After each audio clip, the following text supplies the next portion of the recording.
قرآن مجید کے اندر اللہ رب العزت نے ارشاد فرمایا، سورہ زمر کی آیت نمبر 30 ہے، اعوذ باللہ من الشیطان الرجیم، بسم اللہ الرحمن الرحیم، انک میت و انہم میتون، آپ بھی وصال کر جانے والے ہیں اور یہ آپ کے مخالفین، یہ لوگ بھی مر جائیں گے، یہ بھی اس دنیا سے چلے جائیں گے۔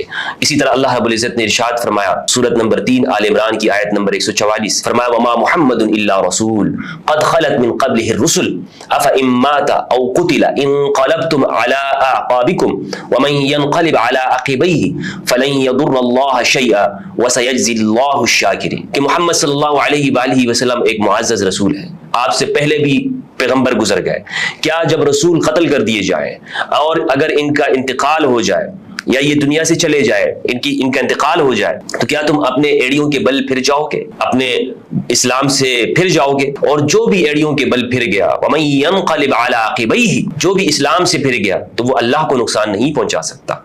یہاں جو موضوع ہے وہ یہ ہے کہ امام علی علیہ السلام آپ صلی اللہ علیہ وآلہ وسلم کے ساتھ آخر وقت میں کس طرح سے رہے۔ ایک روایت یہ پیش کی جاتی ہے کہ سب سے آخر میں کون آپ کے ساتھ تھا۔ یہ بھی کہا جاتا ہے کہ آپ صلی اللہ علیہ وآلہ وسلم ام المومنین حضرت عائشہ رضی اللہ تعالیٰ عنہا کے گھر میں آپ کا وصال ہوا، لیکن دوسرا قول بھی موجود ہے کہ سیدہ زہرا علیہ السلام کے گھر میں آپ کا وصال ہوا، اور جہاں آج مدفون ہے وہ حضرت عائشہ کا گھر نہیں بلکہ سیدہ زہرا علیہ السلام کا گھر ہے۔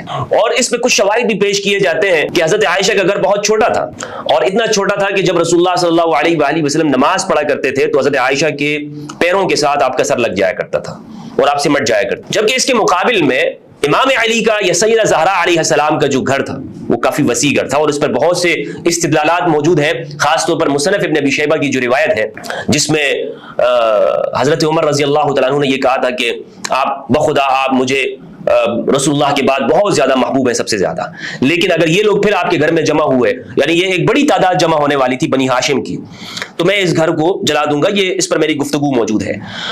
تو اس میں آپ یہ دیکھیں کہ شبلی نعمانی نے بھی لکھا ہے کہ بڑی تعداد ثقیفہ بنی ساعدہ کے بعد حضرت زبیر رضی اللہ تعالیٰ عنہ اور بنو ہاشم کی ایک بڑی تعداد امام علی سیدہ زہرا علیہ السلام کے گھر میں جمع ہوا کرتے تھے، اور ایک بڑا گھر تھا سیدہ زہرا علیہ السلام کا۔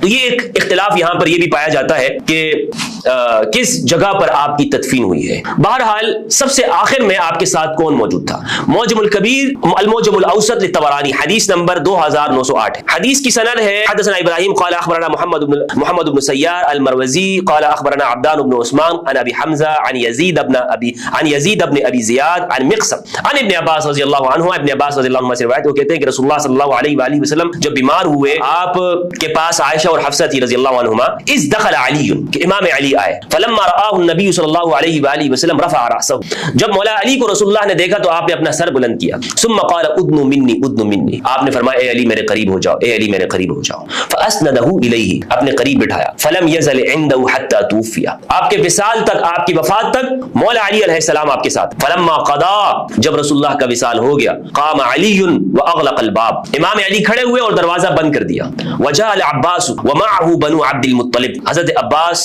جو کہ رسول اللہ کے چچا تھے وہ آئے اور بنو عبد المطلب آئے، فقاموا علی الباب، وہ دروازے پہ کھڑے ہو گئے، فجعل علی یقول، امام علی یہ کہہ رہے تھے، ما زلت طیبا حیا وطیبا میتا وسطعت ریحه طیبة لم یجدوا مثلها، اللہ اکبر، آپ نے دنیا کی اچھی زندگی گزاری، آخرت میں بھی آپ طیب ہیں، آپ وصال کے بعد بھی طیب ہیں، اور آپ سے ایک اتنی پیاری خوشبو اٹھ رہی ہے کہ اس کے برابر کسی کو نہیں ملے گی، ایسی خوشبو کسی نے نہیں سونگی۔ فقال انها ريح الحنين كحنين المرأة، یہ ایسی خوشبو ہے جیسے ایک محبت کرنے والی عورت کی خوشبو ہوتی ہے۔ واخبروا على صاحبكم فقال علي ادخلوا علي الفضل بن عباس، کہا کہ رشتہ داروں کو بلائے، تو امام علی نے کہا کہ ادخلوا علی الفضل بن عباس، عباس کے بیٹے فضل کو بلائے۔ فقالت الانصار، انصار نے آواز دی، نشدناکم باللہ فی نصیبنا من رسول اللہ فادخلوا رجلا منهم، انصار اس وقت کھڑے تھے وہاں پہ، انہوں نے کہا کہ اے علی ہم آپ کو اللہ کا واسطہ دیتے ہیں کہ انصار کا بھی اس میں حصہ کریں، تو امام علی نے ان میں سے ایک فرد کو اجازت دے دی۔ امام علی علیہ السلام نے رسول اللہ کو غسل دیا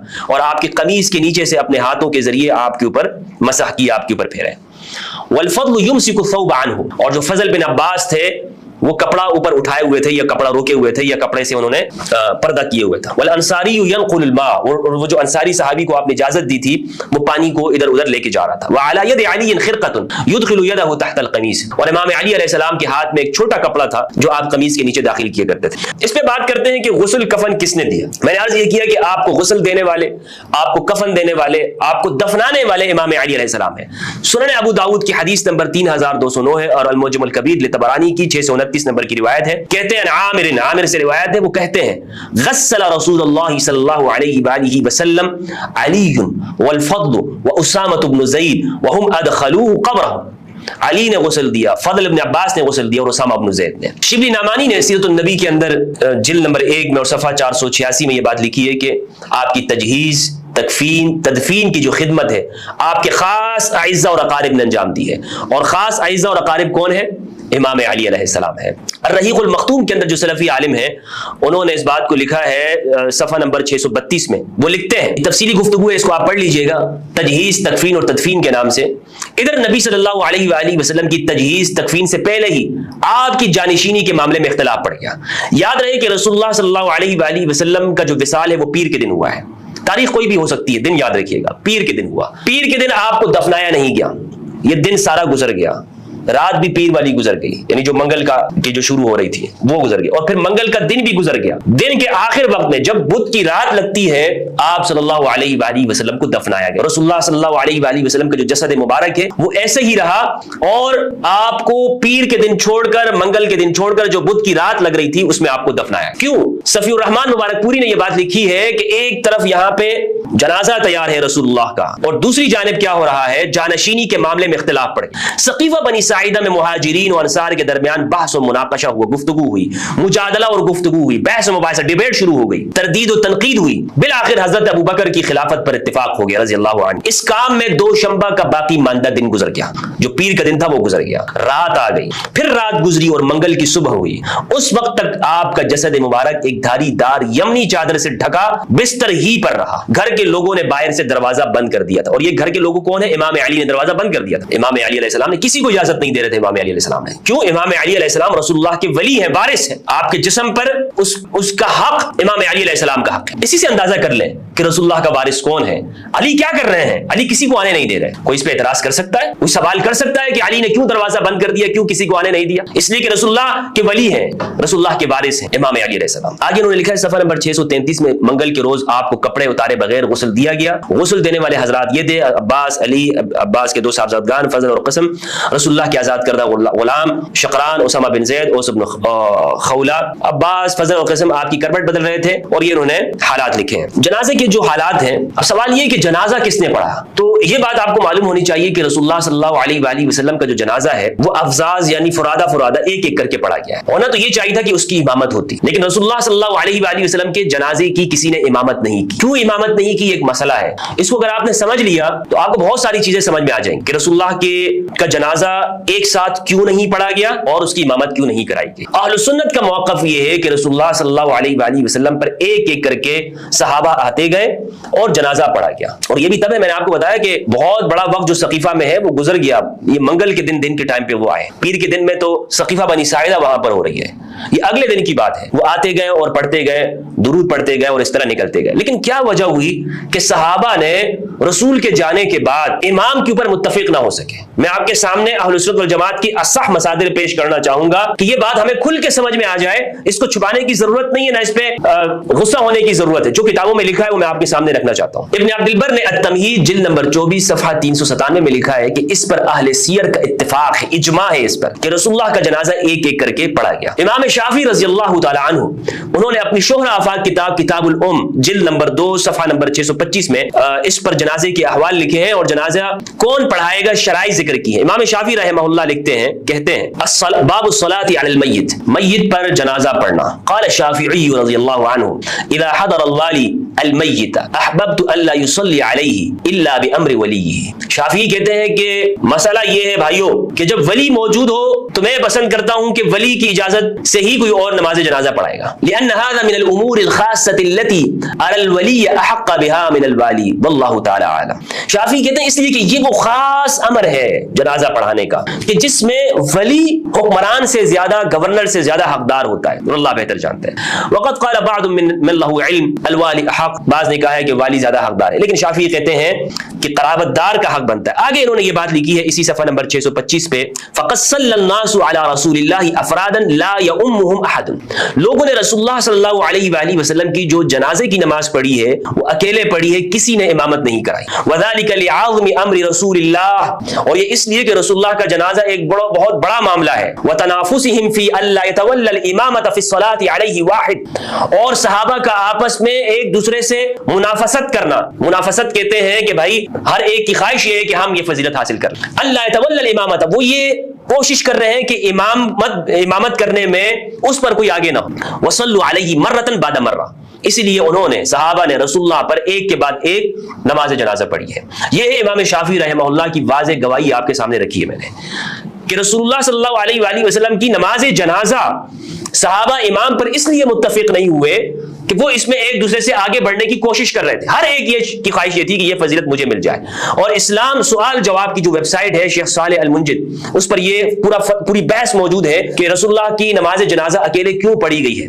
اس میں یہ میں آپ کے سامنے پیش کرنا چاہتا ہوں. انہوں نے جس پر گفتگو کی ہے، جو اسباب بیان کیے، بہت یعنی انسان کو چونکا دینے والے ہیں. اور اس پر یہ سوال بھی نہیں ہو سکتا جناب کہ یہ کوئی شیعہ رافضی ہے یا آپ کے سلفی اور آپ کے وہابی انسان ہیں جو کہ اہل سنت والجماعت کے کتابوں سے ہی اس کو پیش کر رہے ہیں. کہتے ہیں صحابہ کرام نے رسول اللہ پر انفرادی طور پر نماز جنازہ کیوں پڑھی. کہتے ہیں صحیح روایات میں ثابت ہے کہ صحابہ نے رسول اللہ پر نماز جنازہ اکیلے ادا کی تھی، باجماعت ادا نہیں کی.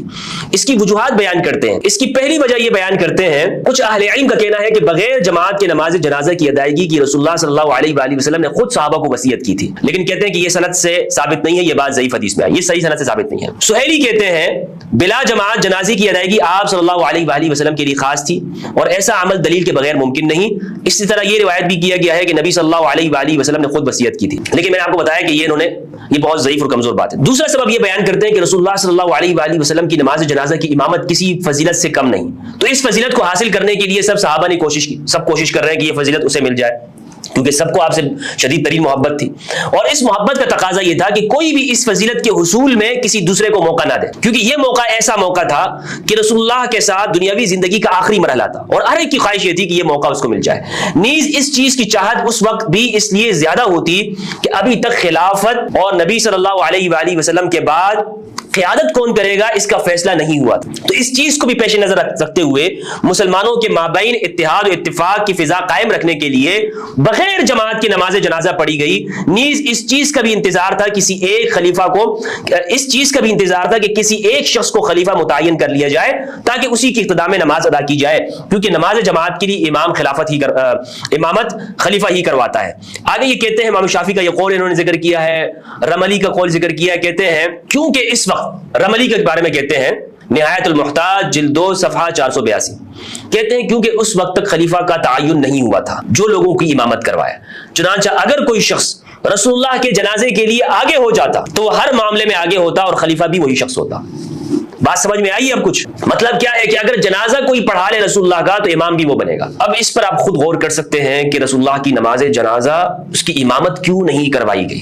یہ میں نے آپ کے سامنے یہ ویب سائٹ کے حوالے رکھ دیے ہیں، اب غور و فکر کرنا یہ آپ کا کام ہے، آپ اس پہ غور و فکر کر سکتے ہیں. مصنف عبدالرزاق الصنعانی جلد نمبر 3 صفحہ 357 حدیث نمبر 6475 ہے رسول اللہ صلی اللہ علیہ وآلہ وسلم کے اوپر نماز جنازہ کیسے پڑھی گئی. کہتے ہیں امام جعفر الصادق علیہ السلام سے روایت ہے، وہ اپنے والد سے روایت کرتے ہیں اللہم صلی علی محمد وآل محمد. کہتے ہیں قبض رسول اللہ یوم الاثنین، رسول اللہ کا وصال پیر کے دن ہوا، ولم یدفن ذلک اليوم ولا تلک اللیلہ، نہیں پیر کے دن آپ کو دفنایا گیا نہیں اس کی رات میں، حتی کان من آخر یوم ثلاثاء، یہاں تک کہ منگل کے دن کے آخر وقت میں، آخر تو بدھ لگ گئی تھی اس وقت میں.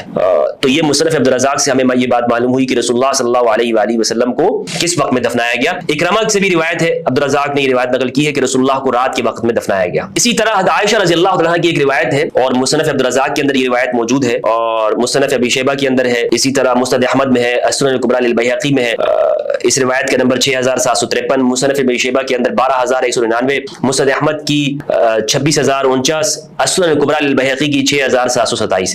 حضرت عائشہ کہتی ہیں کہ رسول اللہ صلی اللہ علیہ وآلہ وسلم کے دفن کا ہمیں علم نہیں ہوا یہاں تک کہ ہم نے رات کے آخری وقت میں پھاوڑے چلنے کی آوازیں ہم نے سنی۔ اور یہ میں نے جو امام جعفر صادق علیہ السلام کا قول اور روایت آپ کے سامنے پیش کی، یہ شمائل محمدیہ لترمذی کے اندر 395 نمبر پر بھی یہ موجود ہے اور مصنف عبدالرزاق کے اندر بھی یہ روایت موجود ہے کہ رسول اللہ صلی اللہ علیہ وآلہ وسلم کا جب وصال ہوا پیر کے دن، آپ اس دن اور رات ٹھہرے رہے، آپ کو دفنایا نہیں گیا۔ منگل کی رات ودفن من اللیل، آپ کو دفنایا گیا، یعنی اگلے دن جو دن آیا ہے اور اس کی رات ہے اس میں آپ کو دفنایا گیا۔ تو یہ چیز تفصیلات میں نے آپ کے ساتھ سامنے شیئر کی تاکہ ہم اس بات کو جان سکیں کہ رسول اللہ صلی اللہ علیہ وآلہ وسلم کے جو آخری ایام ہیں وہ کس طرح سے گزرے ہیں اور کون آپ کے ساتھ موجود تھا، کس نے غسل دیا، تکفین کس نے کی، اور آپ کی نماز جنازہ کی جو امامت ہے وہ کیوں نہیں ہوئی۔ والسلام علیکم ورحمۃ اللہ وبرکاتہ۔